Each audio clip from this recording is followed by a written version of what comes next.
Ezinye izakhamuzi ezakhele ogwini lwesifundazwe KwaZulu-Natal zifuna ukuthi kutholakale isixazululo esizoqeda nya inkinga yokugqoza kwamanzi kule ndawo esidonse isikhathi eside.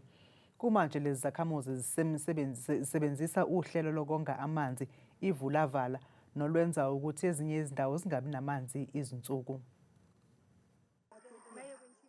Le ndawo iPort Edward esogwini oluseningizimu yesifundazwe iKwaZulu-Natal sekuphele iminyaka ecela 10 ibhekene nenkinga yamanzi.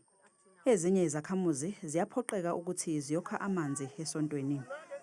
Imbangela uba size la esontweni amanzi asinawo. Since savota amanzi asiwafumani dala sikhala ngawo. Angathi seside siphela amandla sizowacela esontweni. Bese sikwazi uba namanzi ezindlini. Enkulumeni yesimo sezwe izolo, uMengameli uCyril Ramaphosa wethembise ukuthi uzobathathela izinyathelo labo abaqashelwe ukuhlinzeka ngamanzi kodwa abehlulekayo ukwenza lokhu. Uthi bangama-56 omasipala asebethathelwe izinyathelo ngokwehluleka ukuhlinzeka izakhamuzi ngamanzi. We will hold to account those who neglect their responsibility to supply water to our people. Government has already laid criminal charges against 56 municipalities that have failed to meet their obligations.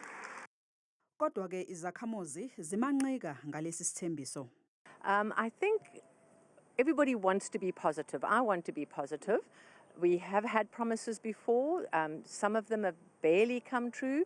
So certainly where we are in the south of KZN, where we've had water issues for 9 years, 10 years, we're starting to say we want to see proof. Now, all these promises are good and all these commissions are good, but at the end of the day, we as residents don't feel it, we don't see it, and, you know, it's empty promises as far as we are concerned.